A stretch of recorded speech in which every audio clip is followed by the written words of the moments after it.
Okay, yun, musta?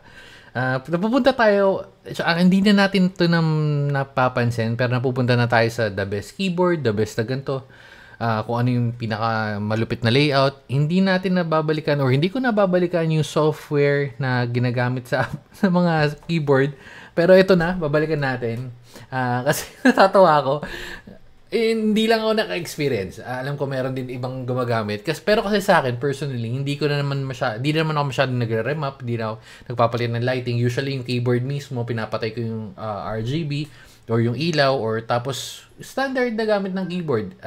Depende na lang, ano ba, may kailangan na assign na specific option. Hindi naman kasi ako gumagamit na yung software na galing sa keyboard. Ang madalas is nire-remap ko na lang using yung software na gamit ko, which is AutoHotkey. Pero again, still may point pa rin tong mga software na to, kaya babalikan natin. Ang maganda dito, install ko lang ng Windows. So testing natin kung gagana kasi previously hindi na siya gumagana, and tatry natin ngayon. So una, pupunta tayo sa Type-C. Naka-ready na naman yan. So yan, ito yung testing natin.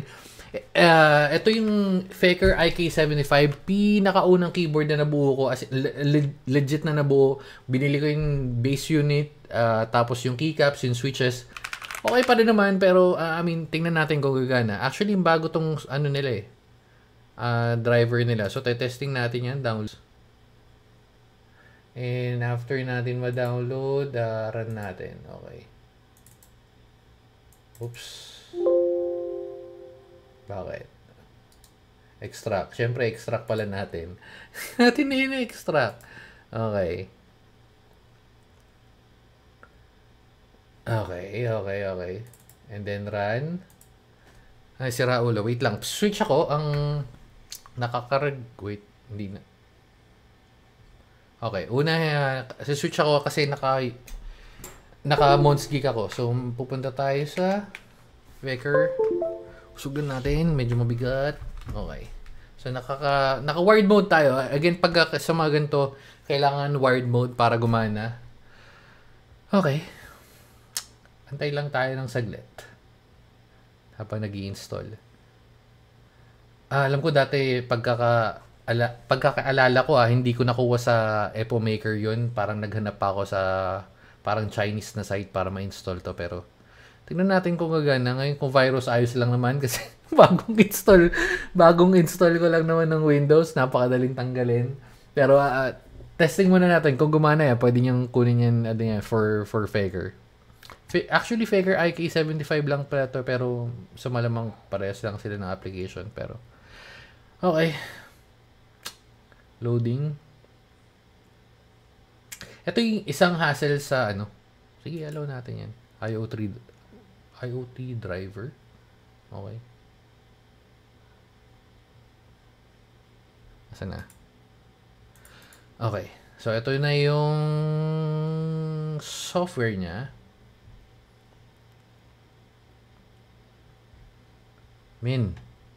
Update.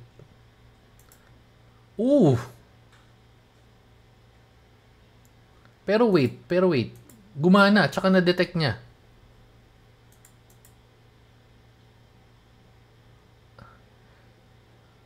Pero current drivers, sige, update natin.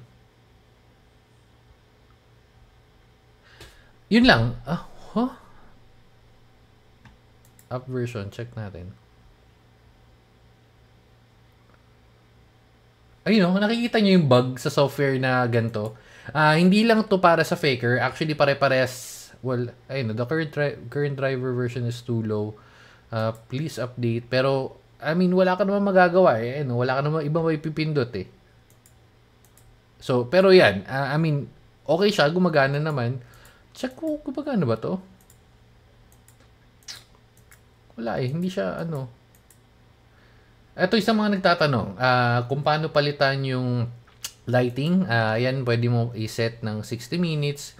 So, mga nagbabalak yan mag-switch. Pero, usually ako dinidefault ko ng 3 minutes pagka yung lights off, and then yung sa sleep, yan, 30 minutes or 60 minutes. Pero depende yan sa settings nyo. Wala, yun eh. Wala. Okay. Pero yan yung default na application. So, I mean, gumana siya. Ang issue nga lang dun is, nag-format ako ng OS. Kasi doon sa previous version or sa previous version OS ko, hindi siya gumagana na. But anyway, so dito tayo punta naman tayo ngayon sa sa malamang gagana to kasi gumana tong gumana tong in-install natin pero hindi, syempre testing natin kung gagana nga naman talaga. Okay, M3W. Ito yung ako mayroon sariling may sarili na silang website. Well, dati pa naman, pero I mean, mas madali siyang hanapin unlike unlike yung pag iba-ibang brand. Okay. So, wait lang natin saglit. Gano'n ba kalaki ito? Ba't parang tagal?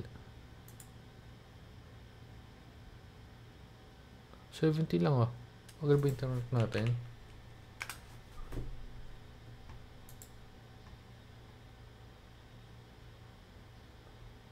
Dami naman. Dami naman tinatanong. Itong bagal. Naka 2.5 tayo Pero, hindi. Sige, anyway. Okay. Run natin. Mons Geek.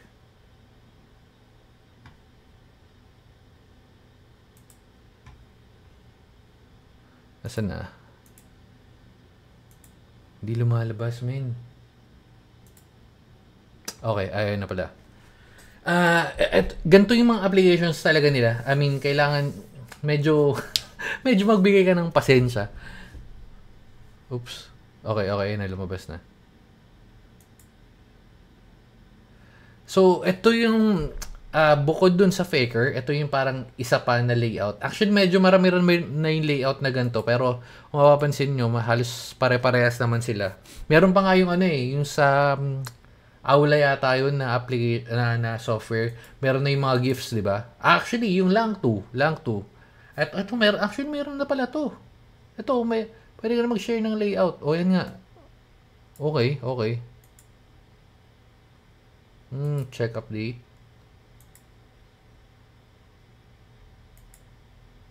Okay, so nagtatanong kung anong ginawa ko. Ito, gumagana na yung application pero at the cost of nag-image ako ng OS. Hindi, pwede pala. Sa mga ganun, pwede ka naman mag-download ng ng VMware or yung Hyper-V or basta nung virtualized na environment, doon ka mag-install and then doon mo set up. Medyo hassle, pero 'di ba? I mean, gumagana siya pagkatapos. Okay.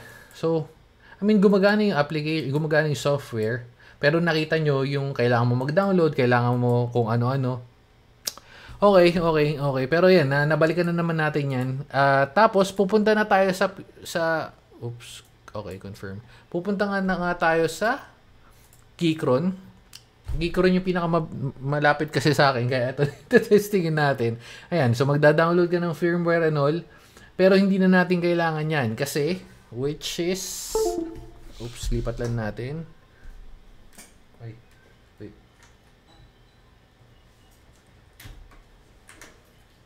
Okay.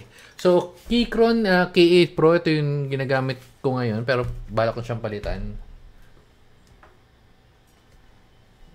Okay. Oops. Okay. So, una detected, same thing, wired lang. Pero, ang sobrang swabe sa kanya, or sobrang dali, lalo sa mga sa VIA or QMK na application support, pupunta ka lang dito sa website na to. Hindi pa nga siya ganito dati, parang via QMK siya. Pero ngayon, mas madali tandaan. Can I use via.com? So, pagpunta mo sa website na yan, click mo lang yung start now. And then authorize device.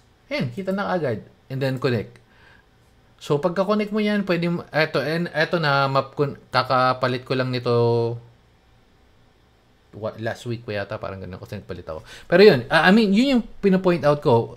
Mas madali siyang i-set up. Ang wala lang option dito is yung sa Lightning, alam ko eh. Kasi yung sa software na katulad ng ginagamit natin, which is yun nga, yung sa Yun sa ako, yun sa Monsgeek. Hindi pala siya Monsgeek. Actually, ako siya, pero parang Monsgeek yung inano nila eh. Monsgeek yung pinangalan nila. Pero anyway, ibang story na yun. So, going back dito sa VIA, ang pino-point out ko is hindi mo na kailangan mag-download ng software kung lalo ng mga ganitong settings. Ayun, makikita mo lahat. Pwede mong i-map yan kahit ano. Mayroon kang key tester din, which is yan. Wait lang. Meron. Hindi, wala. Wala pala. Wala. Akala ko meron. Pero yung keycap theme, ano lang naman yan. Etong mismong pag-open mo ng VIA.